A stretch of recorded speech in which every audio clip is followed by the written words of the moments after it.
Power Hour with John Lee. Oh yes, welcome back to the Power Hour, you sexy little bitches. I am John Lee, I am fucking awesome. And I'm going to talk to you today about mafia hits. Now you might think, well, we've been down this road, we know our mafia hits. Mafia guys get shot and that. Yeah, they do, but there are some landmark hits along the way that I want to talk about. I'm going to look into who they were, why they got shot, you know what I mean? And not just obviously on the kind of front page version of things. Ping, pang, drama. Who were they? Who were the people, and what do I think about it? And why do I think that they set these milestones in the evolution, the history of the mob, and in many ways the culture around the mob, that which was influenced by the mob, and even the media, the art, I suppose, more than the media, the cinema particularly.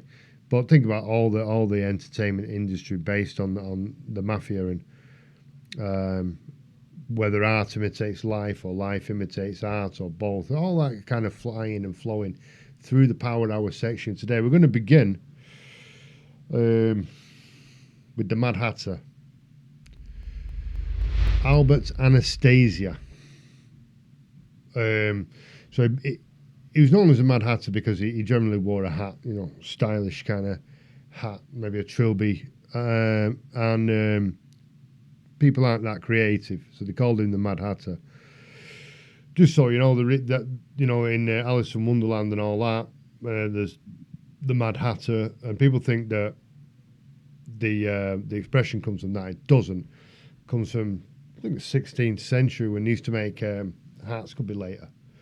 Long time ago, and they used to make hats anyway using lead, and they used to heat the lead so they could mould it, and when they heated the lead, it used to let off toxins, and so the hatters were the people who made the hats, and they spent all day breathing in the toxins from the heated lead, and it literally sent them insane, and so the hatters were fucking mental, and that's where the Mad Hatter comes from, as mad as a hatter. So anyway, this guy ends up being known as the Mad Hatter. Why? Because he was a murderous fucking maniac. He was born in Italy, Calabria, in Italy, in 1902 he was born. Went to America as a kid. He was quite young, I would say. He was a young teenager, and he went with his brother Tony, and they were called Anastasio. And so when they got to Ellis Island, the names were changed. It was very commonly kind of Americanized, the names. And I think actually, that's not fair in this case. I think he changed his name himself to Anastasia. But it did happen a lot, that. For example, Lucky Luciano, who was a good friend of Albert Anastasia, was really called Luciana. So anyway, he arrives, and he's fucking steely-faced hard bastard is Albert Anastasia. And his brother, Tony, was known on the docks as Tough Tony. So to be known as Tough Tony on the docks, you've got to be pretty fucking hard. But Albert Anastasia, he was a different kettle of fish. He's a big, strong lad. Italian stock, and as he's getting older there, he's only young, he's working 18, 19, and he's working on the docks, and he gets into a row one day down on the docks with this other guy who's working down there. So you can probably think to yourself, well, he's probably a bit of a big bastard as well. And they get into a row, they get into a fight, and apparently it's a fight, it's two lads who can do it. And Albert starts getting the better of him, kind of gets him down and all that. But Albert doesn't see this as a moment to win the fight, finish it, and carry on with your day. Maybe steal his sandwiches and slap him like a bitch in front of everybody. No, Albert gets his knife out, stabs him up, right? And everyone who was there said that, they all remarked on his eyes. He's giving him the fucking dead eyes, stabbing him up, and they're all trying to pull him away, and he's not really angry, he's just making sure he gives him a good stabbing. And so he gets sent down for it. He goes to jail, serious crime. And as soon as he goes in, I think it was the chaplain, who was a member of the Italian American community, and he sees him immediately. Could have been the barber, I think. Anyway, somebody on the inside there sees him and remarks on fucking how steely he is, and he goes in there and he has some fights immediately, and he smashes fuck out of people.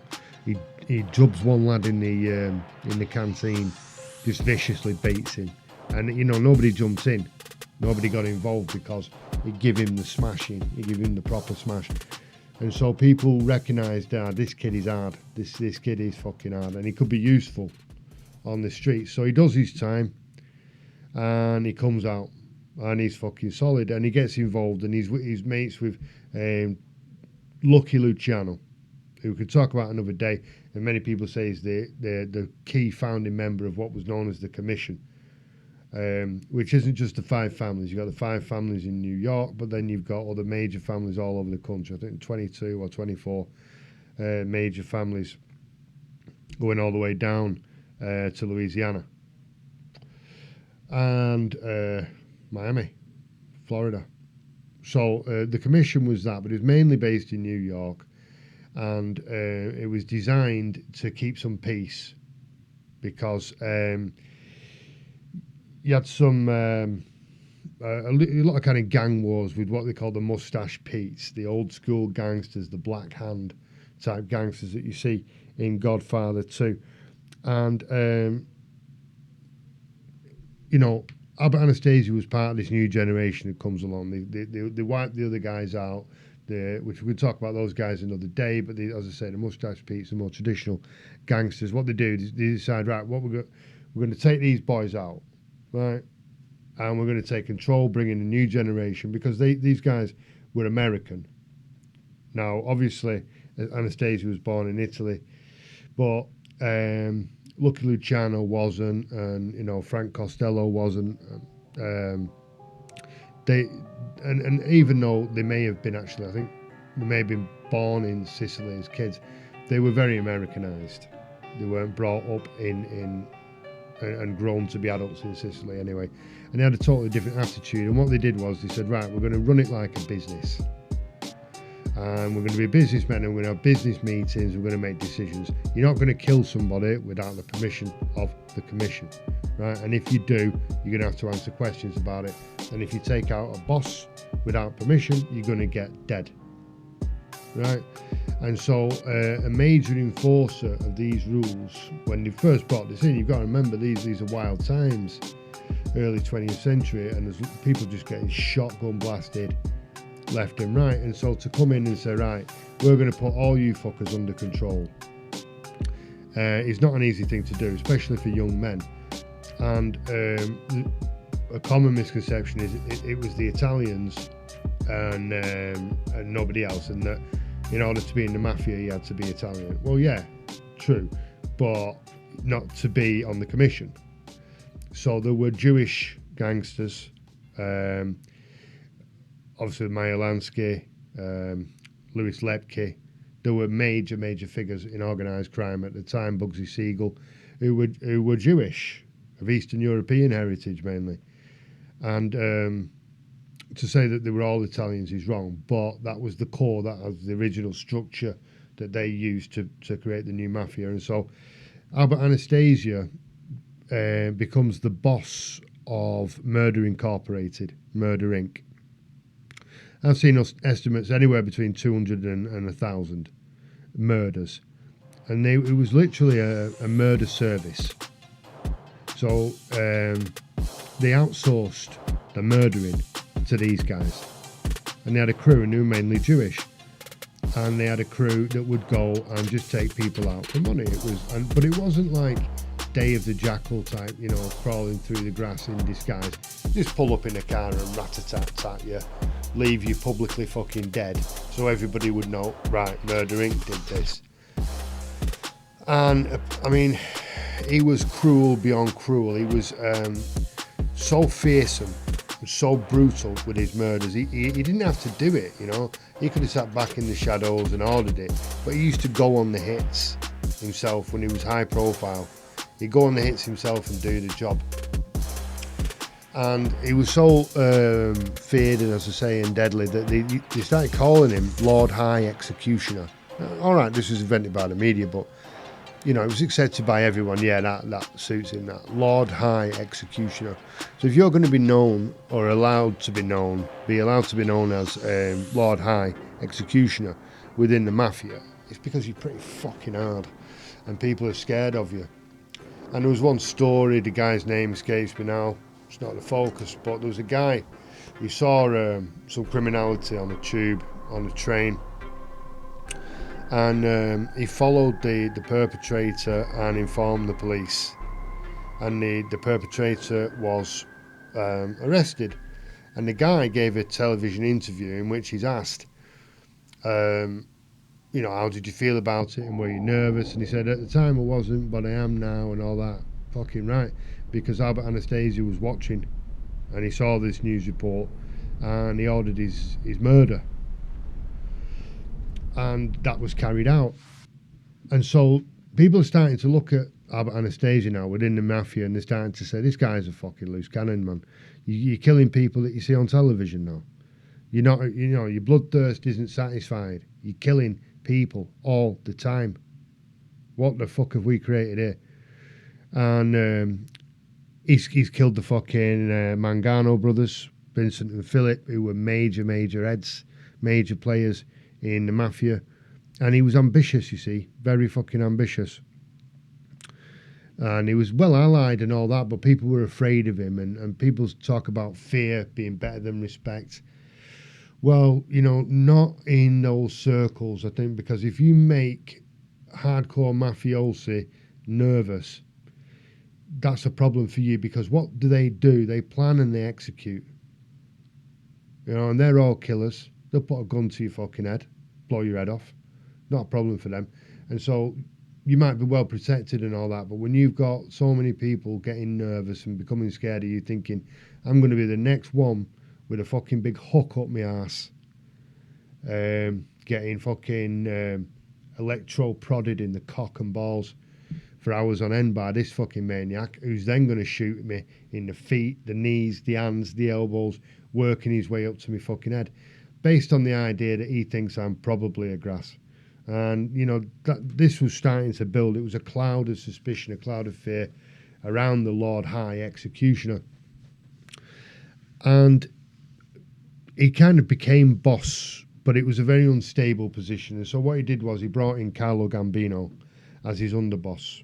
And he stayed close to Frank Costello, who was known as the Prime Minister of the Underworld, the main source for Marlon Brando's depiction of the Godfather. Very, very calm, very intellectual, intelligent, capable of ordering murder at any time or even doing it himself, but much more interested in manipulation and corruption. As you know, whores and gambling, the old school rackets. And so he was well allied, and he was also well insulated, but he was ruffling the wrong feathers. And what he didn't realise is that he was ruffling the feathers around him, because Carlo Gambino was his underboss. And Carlo Gambino turned out to be probably the number one gangster, possibly in the history of what we would call organised crime. And he was the underboss at this time. And what he's done is, he said, you know what, this guy's trouble. And he's talked to the other guys, you know, you look at Luciano's and your Tommy Three Finger Brown, Lucchese's, and they've thought, nah, let's get rid. We fucking killed the old guys because they were fucking trigger happy wankers running around blasting people, you know, causing a fucking scene. We're trying here to run a business. That was the whole point for setting up the commission. A business makes money with as little fuss as possible. It's called efficiency, right? Now, occasionally, we have to boom, blow your fucking face off if your face needs blowing off. But as a general rule, on the daily basis, we don't do it, we avoid it. This guy's a bloodthirsty fucking maniac who shoots people that he sees on television because he don't like their fucking style, right? He's already killed 2 major ranking gangsters, one of which was never found, by the way. The other one was discovered in a fucking swamp. This guy's got to go. he is a psychopath. This guy is a fucking psychopath. He's mentally ill. And he's a big scary fucker as well. So, ever the pragmatist, the planner, the plotter, Carlo Gambino takes control of this situation, and then he puts the pieces in place. So, big scary bastard, Albert Anastasia, you see that fucking look. He has got the dead eye. He's got the fucking laser eye as well. And he's a creature of habit, is Albert. And he thinks, right, I need to look pristine. I think this is an Italian thing that's copied by others, but I need to look pristine every day. That's part of my flavour.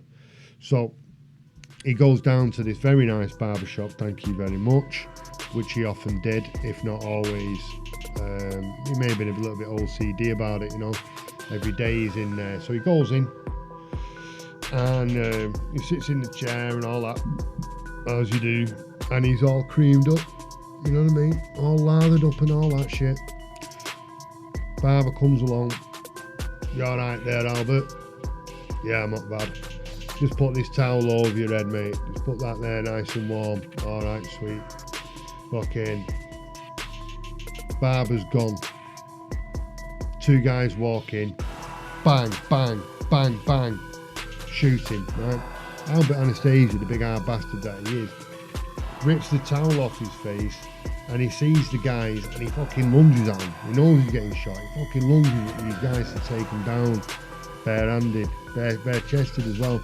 Fuck you, shooting me. You know what I mean? You don't realise he's disoriented. He fucking body slaps the fucking mirror because they're standing behind him. When he opens his eyes, he sees them with the guns. Fuck you. And lucky for them, unless they planned it, he was disoriented and he bounced off the mirror, landed on his back, pop, pop, pop, and he finished the fucking job. And they left the scene, of course, as you would. And a photographer, I suppose, happened to be there, or was very quickly informed and arrived on the scene, got a perfect shot. And I think it's one of the most iconic mafia photographs of all time. There are some candidates, and we'll see a couple in the show, but this is maybe the number one. Although I'm thinking of the others that we've got. I mean, it's right up there. Right fucking up there. The Albert Anastasia shot where they just put a towel over him and he's lying there on his back and he's been shot one time. So that was Albert Anastasia, the Lord High Executioner, the boss of Murder Inc., the ground floor gangster that revolutionised organised crime in America, getting taken out because he was just a fucking wild bull, mentalist psychopath. And who took him out? Joe Gallo. Crazy Joe Gallo, who we will come back to in a little while, but he's just involved in everything, Joe. One way or another, Joe seems to cross paths with absolutely everyone that's involved in absolutely anything. So we'll have a look at Joe in a bit. Before we get there, I'm going to hit Paul Castellano. Now, Big Paul Castellano was not one of the most exciting in terms of what he actually did himself. He was mafia royalty, though. The Castellanos and the Gambinos were mafia royalty. They were old school mafia blood. And Carlo Gambino, I've just mentioned there, who was the underboss to Albert Anastasia, who arranged the murder of Albert Anastasia, conducted by Joe Gallo and his brother, became the boss of the Manzanos, the Manzano crime family, and it then became the Gambino crime family. But a few years before that, when Gambino was still a rising star, and very much so, his young cousin Paul Castellano arrives on the scene of the mafia. He was actually born in New York, Paul Castellano. He did a robbery, you know, and he got some time for it. He did 3 months. Went in, kept his mouth shut, knew the score. He's Carlo Gambino's cousin. He's fucking mafia royalty. He knows the score. You keep your mouth shut. Only 3 months anyway. He goes in, he does his 3, right? Comes out, he's kept his mouth shut, and realises, hang on, I'm a bit of a celebrity now around these parts. People look up to me. They know my family name. I've done the right thing. Maybe this is the life for me. But he's a smart cookie, Paul Castellano. He likes to read, he likes to think. And Carlo Gambino appreciates that. His cousin Carlo appreciates that. And he gets into business, you see, Paul Castellano. He gets into business, and he's a butcher, he's a trained butcher like his father was. And he decided to get into the business of kosher chickens. Does very well with it. But there's a lot of bullying involved because he's heavily connected, you know, mobbed up. And he gets made at some point in the murky past and becomes a made member. I think he bought his way in, a made member of the mafia, selling kosher chicken, industrial scale. They wouldn't stand on the corner fucking shouting, chickens, buy fucking chickens. He was, you know, sending vans all over New York. And he had teams of people going in there saying, hey, do you want to buy these chickens or fucking die? I think I'll buy the chickens. And that's how he did it, you know. And I think Gambino looked at this and thought, that's what I need. A lot of the people I've got around me are fucking idiots. They've got no education. Fucking stupid, really. Violent maniacs. Great, they're useful. Send 2 lads round there, right? 2 in the foot, right? And pull his pants down, drag him down the street, let the neighbours see it. And you know, they'll go and do that. No problem, think it's a fucking really good thing to do. But if you said that to Paul Castellano, he'd find that belittling, you know, he'd find that fucking patronising. You think I do shit like that? No, I'll mastermind the operation, mate. And this generated a lot of friction because Paul Castellano was made captain and he never fucking did a hit. Now, experts, mafia experts will tell you, I've seen them do it, you would never get anywhere near captain. Cops, I've seen cops saying it, you would never get anywhere near captain in the mafia if you've never done a hit. They just won't consider you for it. Is it possible that he did hits that I don't know about? Absolutely. Of course it is. But there is no record or indication of him doing it. Certainly didn't have a reputation for being a hitman or a killer, but he was a good businessman. And he became captain and very prominent in the Gambino crime family. And he had a rival, which was Neil Della Croce. He was known as Neil. He's Nello. Neil Della Croce. Now, Neil Della Croce, he was gangster. Right? He had the dead eyes. Fuck me. He had the dead eyes. And he was street gangster. Right? He was a fucking proper torture merchant. All kinds of crime. All his life. And he'd come up through the ranks. And his protege, Neil Della Croce's protege, was the one and only John Gotti. And similarly, Sammy the Bull Gravano. Now, when Carlo Gambino, who's probably the most successful gangster in the history of the mafia, when he died, he had a humongous empire. I don't know if he had 500 button men, killers on the streets of New York, but he could go to war with 3 of the other 5 families at the same time and crush them all. He was a beast. He turned that family into the largest criminal enterprise in the fucking world. Never did a day in jail. Nobody ever put a hit out on him. It was talked about and it was tried, as we'll look at, but nobody actually went forward with it to try and take out Carlo Gambino. So when he left, it was a fucking, you know, this was major. This was a major thing. Who the fuck's going to take over? Well, you've got 2 candidates. You've got Paul Castellano and you've got Neil Della Croce and all the kind of the hardcore street boys like John Gotti. They wanted their own. They wanted Neil Della Croce in there. This is a fucking criminal organisation. We are gangsters. We are murderers. That's what we are, and we know who we are, and we like it. Put Neil in charge. And there's another camp going, yeah, but, you know, Paul reads the fucking Financial Times. This kid's on the Wall Street Journal every day. He makes money. This kid makes fucking money. And that's what Carlo didn't go around shooting people. And then they were saying, yeah, but Carlo did when he was younger. He was chopping them up. He was burying them. That's how he got to the top. True enough. You know what I mean? And so there was this fucking separation of camps, if you will, based along those lines. And anyway, being the cousin of Carlo Gambino, he got the nod. Paul Castellano becomes the boss. Very controversial in the family. People felt he hadn't earned it, and that Neil Della Croce had. And it was nepotism and favouritism and all that, and he'd been selected by his cousin, who was also, by the way, his cousin-in-law, because he married Carlo Gambino's cousin. Yeah, I think she was his cousin.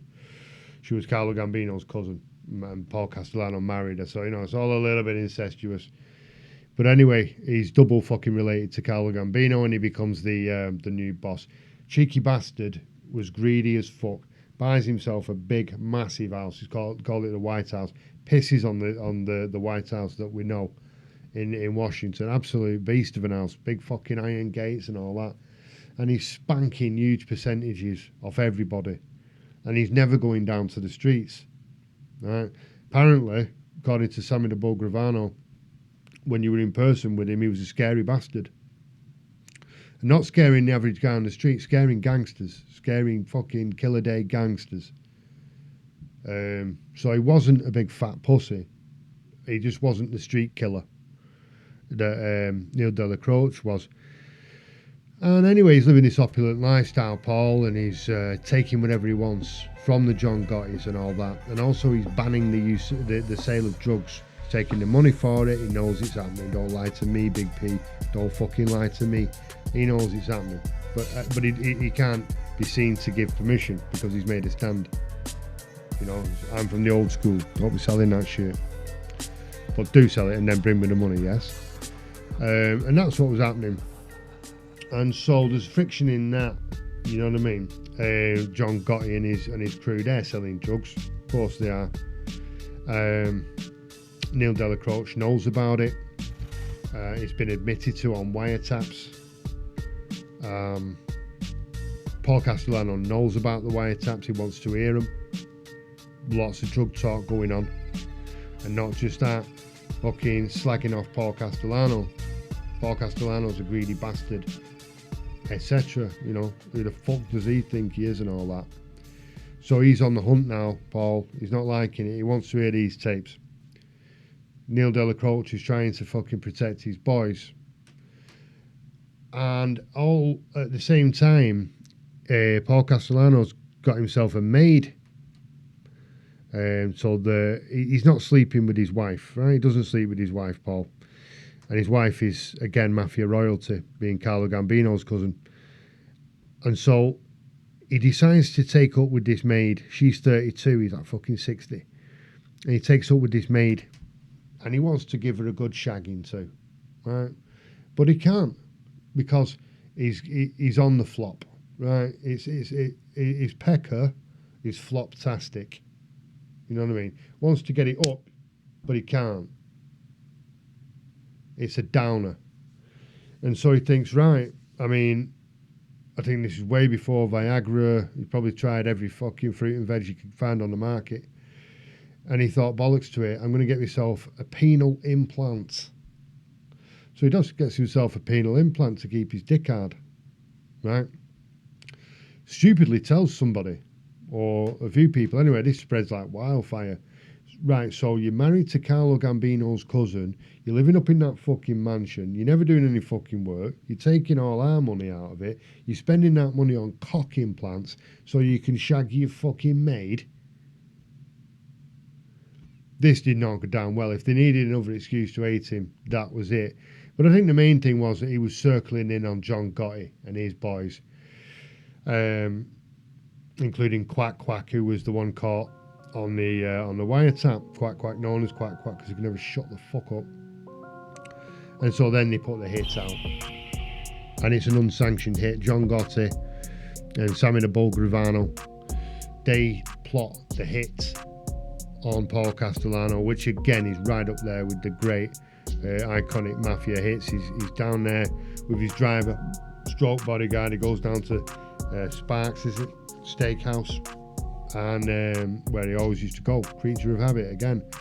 Gets out of his car, middle of New York. John Gotti, Sammy the Bull Gravano, they're in a car. They're watching all this, they're planning it. They've got 4 guys in these Russian-style hats, moving through the crowd. It's cold in New York, you know what I mean? And then they just appear as they're getting out of the car.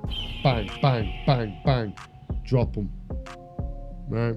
Paul Castellano's outside his car where everyone could see him, dead in the fucking street, half in his car, half out.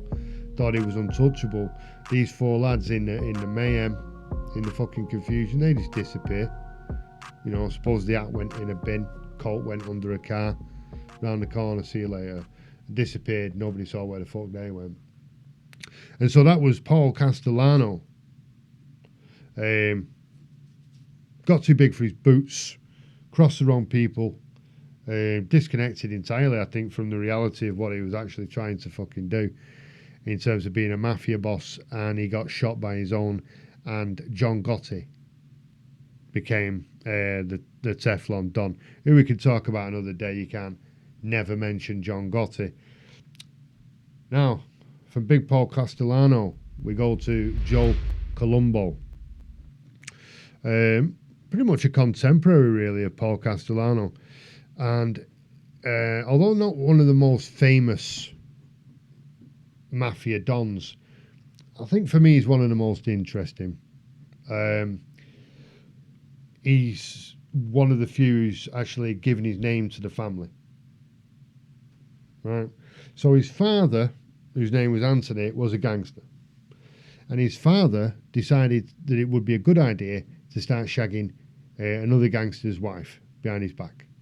It was not a good idea. He was caught, and they were shot to fuck in the car. Him and this, the girl that he was shagging, the woman he was shagging, and they cut his cock off and stuck it in his mouth and left him in the car. Just to make things nice and clear. So that was Anthony Columbo, and his son Joe Columbo. He grows up and he's a fucking petty criminal.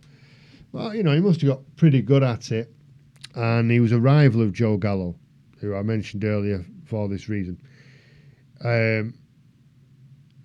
But Joe Gallo's much more high profile. Anyway, under the shadows, I suppose, the unsung hero, he's going around, he's doing his thing, Joe Columbo, and he does a lot of hits. I've heard that he did 27 in total. And when he'd done, I think he'd done 11 murders. 11, you know, one-to-one, bang, face-to-face murders. It's not, you know, he's no shithouse, Joe Columbo.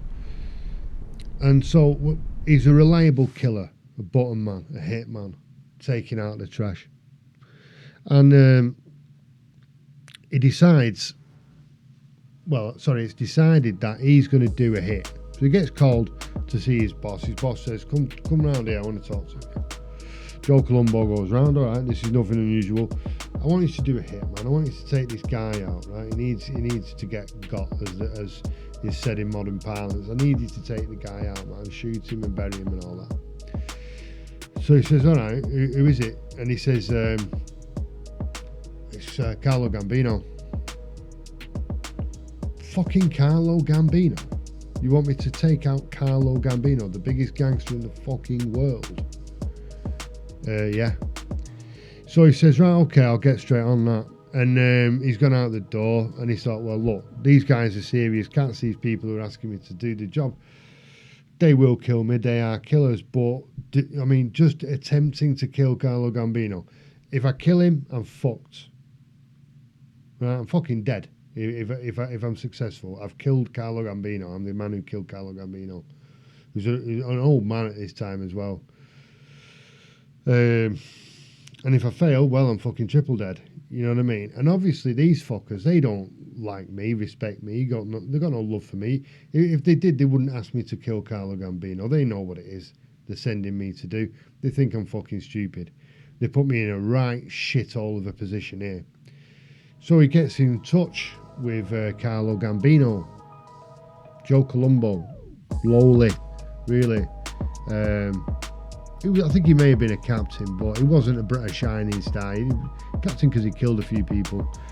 And he manages to get in touch with Carlo Gambino, and he says, listen, I've been hired to fucking shoot you, man. They want me to blow your head off. And I don't want to do it. You know what I mean? You're Carlo Gambino and all that. So the guys who organised it were killed, and one of the main ones was forced into retirement, and they put Joe Columbo in charge. So it becomes now the Columbo crime family, having previously been, was it the Profacci? Yeah, Profacci. The Profacci crime family. Joseph Profacci was the previous boss, and a right twat. He takes over from the now dead Joseph Profacci and becomes the leader, and they changed the name to the Columbo crime family. He was very intelligent, Joe Columbo. He looked a right silly bastard though, with his comb overs. You can't rock a fucking comb over when you're supposed to be a mafia don, but he did, and he was the one who tried to stop the making of The Godfather. Took offence to it for reasons I'll come to, but he didn't want it to be made, and so he stopped it and threatened anybody in New York, any shop owners who didn't turn them away, who let them film there or outside the shops or whatever.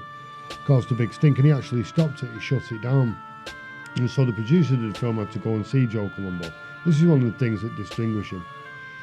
They had to go and see Joe Columbo and bring him the script and saying, trying to tell him this would be good for Italian Americans, this would be good for the Italian community as well in New York. We're all going to make a load of fucking money out of this, including you.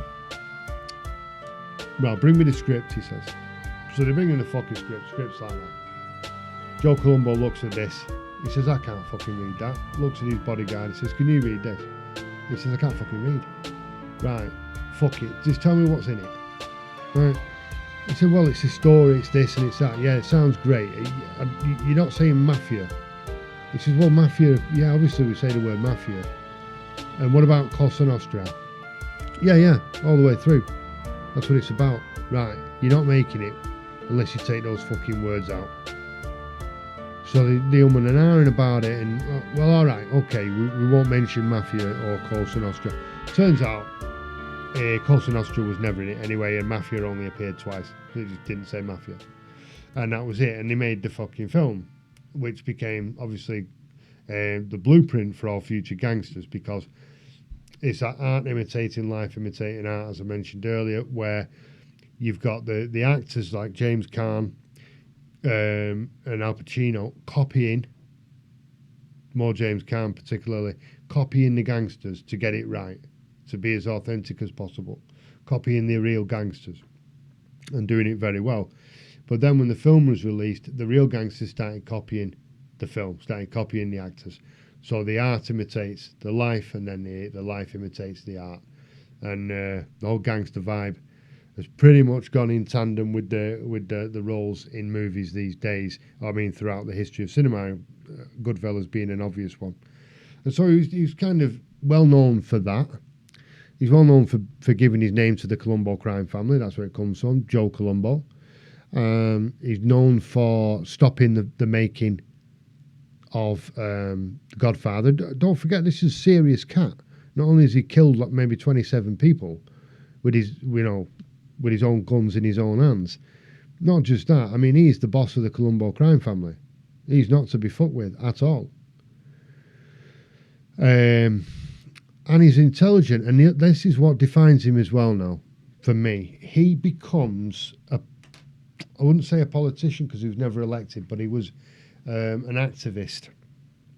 He created the Italian American Civil Rights League, which was very much in tandem and in sync with the African American civil rights movement, perhaps.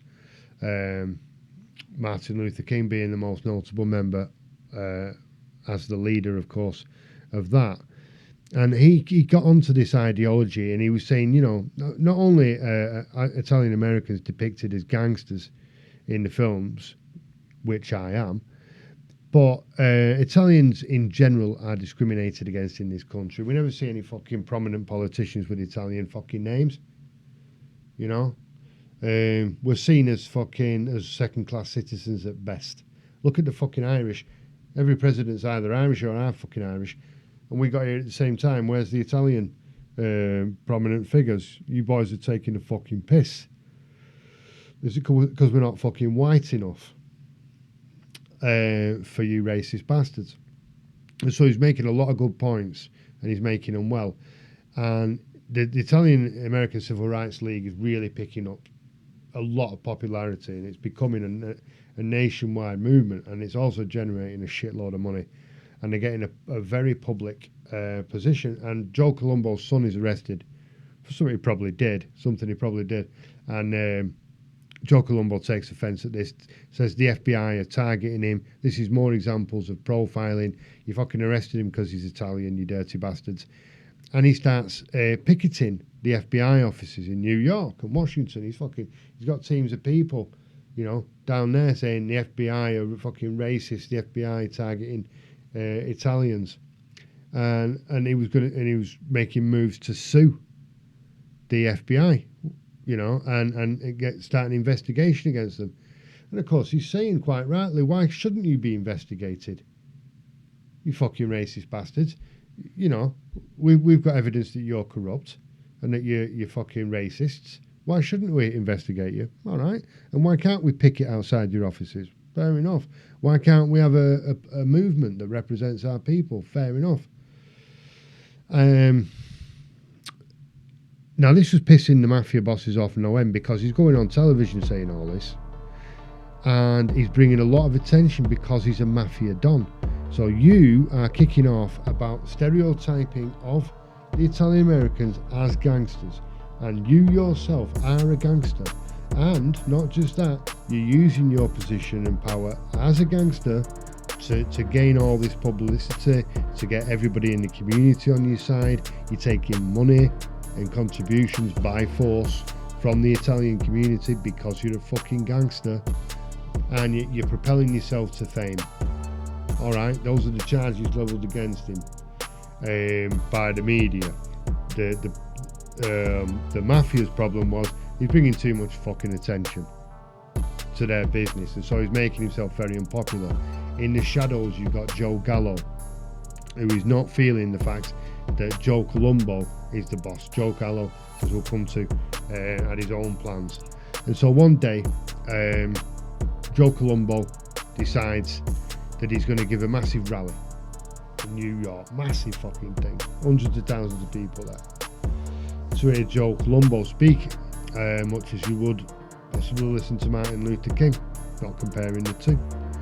Gets up, he's on the stage and all that, and then he's going to give his speech at a certain point, and he gets fucking shot in the back of the head. Now there's fucking police everywhere. He's got bodyguards everywhere, and he gets shot, bang bang, Robert Kennedy style. Fucking, where did he come from? Shots, drops, obviously, fucking blood everywhere, mayhem. And the black guy who shot him had a press pass and all that. And of course, you just shot the mafia don in public, and bang bang, he's fucking dead. He gets shot as well. Black hitman in the crowd with a gun and a press pass shoots Joe Columbo and then gets shot. What kind of mafia hit is that? I mean, bombing his car, maybe, whatever. But public assassination like that, the whole point was that they were pissed off about him bringing up too much attention. How much attention does it generate when you fucking two-time him in the back of the head? Oh, well, they got a black guy to do it, to throw everybody off the scent. Well, that worked, didn't it? Because Joe Gallo, as we'll talk about, had plenty of connections in the black community, and it was decided that Joe did it. I've got my fucking strong reservations about this. Take out the fact that he was a gangster. I think that's cover. Right? I think he was killed as a civil rights leader. This is 1971. So, 63, Kennedy, shot dead in public.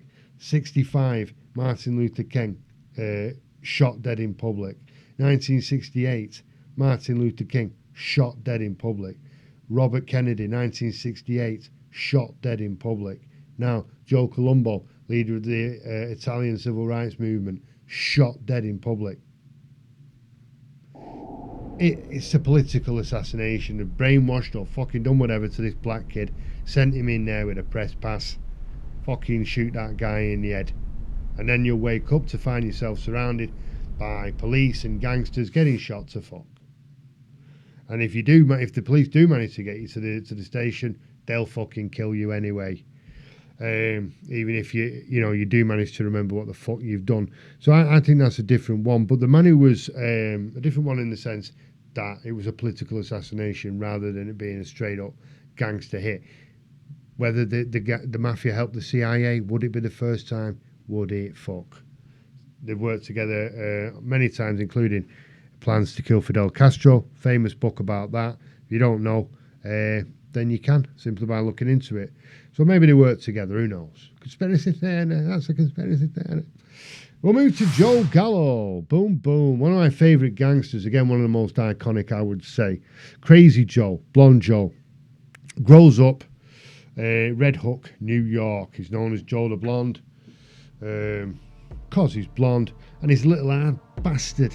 He's got a couple of brothers who were also hard, the tough lads. Joe's the main one, certainly in terms of intelligence and charisma. And he's a fucking hard little cunt. He's only about 5'7", and he's proportionally smaller as he was growing up. But he loved to rumble, get stuck in, fuck off, and then take your money off you.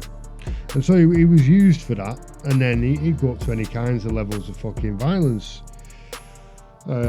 shooting people all the time. And as I say, he was a contemporary of Joe Columbo. Same kind of generation.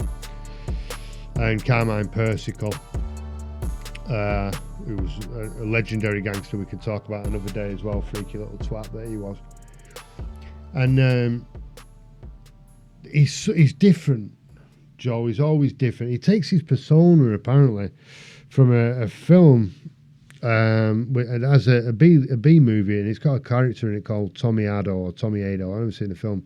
I've seen pictures of the gangster in the film, and I've seen pictures of Joe Gallo looking like him. So it's the black and white thing. It's the hat, the black hat with the white stripe on it and all that. I think that's the right way around. The smoking and the general kind of demeanour, the cackle, laughter and all that. And apparently Joe Gallo did copy him. Did take that as a persona. But it's also true that he was diagnosed as schizophrenic as it was a teenager. That's unusual. I know one lad who was diagnosed schizophrenic as a teenager, but it's not common. And so he became known as Crazy Joe. A lot of people said he played on it. Who knows? But he was Crazy Joe Gallo. And maybe he was schizophrenic, and maybe the Tommy Ado thing was an alter ego that he adopted. Who fucking knows? Point is, he was very dangerous, and he did his time. He did time in prison, and he read a lot. He was a beatnik, and he went in and out a few times. I'll come back to his softer side, because I think he may well have been a proper schizophrenic, because he was called to testify in front of the McClellan Commission. Very high profile hearings held by Robert Kennedy, amongst many other senators, looking into organised crime in America. And there are plenty of gangsters there, organised crime figures. But when they brought Joe Gallo in, and he's rocking it in with his slicked hair, and he's got his shades on and all that, and he just scared the fuck out of everybody. I mean, it was a proper, spot the gangster there, kind of moment. And he's sitting there saying, I don't give a fuck what you think and what you know. I'm not really bothered about what you can fucking prove. I'm more interested in the cameras and the spotlight and just the fuck offness of it all. And you can ask me your stupid questions, and I'll tell you that I'm not going to answer, and then you can lock me up for a bit if you want. Meantime, I'm really enjoying this, and you can see it. And he became a fucking absolute celebrity gangster at that point. Comes out, and he is that, and he's Billy Big Time in the minds of the public. but not so much in terms inside the mafia. He's respected as a crazy fucking gangster, but he's known as Crazy Joe the schizophrenic. I think that kind of limited his potential beyond what he imagined. Although he did have two brothers and a fucking hard bastard crew of killers, pure fucking killers. These guys. And so he gets fucking locked up for this and that, and he goes inside and he's a long-term prisoner and he's reading his Friedrich Nietzsche, his German philosophy and all that shit, you know what I mean? Very intelligent, reflexive person. And he's locked up with Nicky Barnes, the fucking king of the drug scene down there in Harlem. And he actually educates Nicky Barnes in lots of ways and makes deals with him. Right, when we get out of here, fuck colours, you know what I mean? Only one colour around here, mate, and that's green. So when we get out of here, we're going to make some. Green for you, green for me, and that's what we'll do. And that's what they did. And when he gets out of jail then, Joe Gallo, he doesn't go straight back to the streets. He goes down to the hippie communes. He's down there in California, in San Francisco. He's embraced completely by the literati, by the the literary community, by the celebrity drug takers, by Bob Dylan. Bob Dylan wrote a song about Joe Gallo called Joey. And so he was celebrated because he was the trendy gangster, reformed character, hippie, Nietzsche reading, fucking sitting on a rock, reflecting kind of dude. And because these young middle class hippies who knew fuck all, they're fucking lapping it up, you know. And so he's got that side of him. Another side is this vengeful bastard. He's fucking snapping because Joe Columbo's in charge. Joe fucking what? Fuck that cunt. I'm in charge around here and I'm going to kill that bastard just to fucking prove a point. And so there's a real conflict going on. And he decides that he's going to take out Joe Columbo. He's also going to take out Carmine Persico. He's also going to take out fucking Joe Pravacci. He tries to take out Joe Pravacci. He tries to kidnap him. And he can't. He ends up kidnapping his brother and he kidnaps a lot of his henchmen. But he can't get to Joe Pravacci. This was earlier in his career, but I'm talking about this guy would go to fucking war with anybody. So when Joe Pravacci was in charge, he went after him before he got sent to prison, and that's where the expression "going to the mattresses" comes from. Because Joe Pravacci took him for a fucking idiot, wouldn't pay him, and Joe Gallo says, "Right, you're fucking going down." As part of that, Carmine Persico, Carmine the Snake Persico, pretended to be friends with Joe Gallo and tried to kill his brother. It's another scene which is in the Godfather, where he gets the fucking rope round his neck in the bar and he's dragged into the back and he only just survives it. That's taken from real life. Carmine Persico did that to Joe Gallo's brother. I digress. He's now trying to kill Carmine Persico, who's a snake. He's in and out of the scene. He's also making threats against Joe Columbo. He's also the darling of the literati, a local celebrity. He's also best friends with a black gangster, Nicky Barnes, down in Harlem. So this is a fucking interesting man. Will the real Joe Gallo please stand up? Right? Have we got the celebrity gangster? Have we got the beatnik, hippie? Have we got the schizophrenic maniac? Have we got the vengeful old school mafia don who wants to take control of New York City? Have we got the scheming hitman who gets a black man who's a fucking knob, an absolute freak, and schools him and teaches him how to assassinate somebody at a political rally when they're the one who's going to give the rally? Is he the guy who's going to get this black kid a press pass and get him into the crowd and convince him and train him and orchestrate that and get Joe Gallo murdered in that way, in such a public way, when he knows that the reason Joe Gallo's so unpopular with the other mafia bosses is because he's doing things so publicly. I mean, it's really hard to put your finger on who the fuck Joe Gallo was, but I don't believe he orchestrated the killing of Joe Columbo. As I stated earlier, I believe that he was killed by the CIA, possibly in conjunction with the mafia. Maybe they helped the CIA to do it, but that's a political assassination, and my money's always on the fucking CIA. And then Joe Gallo, he goes out, he's in Umberto's Clam Bar, very famous seafood joint down there in Brooklyn, I think it is. It's certainly in New York. And during the meal, gunmen come in and start shooting him up. He tries to escape, tries to run out. He gets rat-a-tat-tatted in the back, and he's left face down on the floor. This is another one that apparently the Irishman did. In the film The Irishman, he fucking did it. That's in The Irishman, where he did that to Joe Gallo. Maybe fucking not. I'm suggesting fucking not. He was taken out by somebody and he was left face down dead in the floor, on the floor in the fucking street. And that was another very, very public hit. I haven't seen much art on it. So what we're rocking, what we're blazing here in terms of the big time mafia hits. Well, we started off with Albert Anastasia. Boom. He's in the fucking barber's chair. Not for long, he's on the floor, my mate. Then, boom, we get Paul Castellano. Thinks it's a good idea to go out to the same restaurant every night while ripping off the most dangerous people in New York. Then we've got Joe Columbo. Thinks it's a good idea to get involved in politics when you're a high-profile gangster. Boom, boom, two in the back of the fucking head. And then we go to Joe Gallo, who is just a fucking mystery to absolutely everybody and ends up face down dead in the street outside an iconic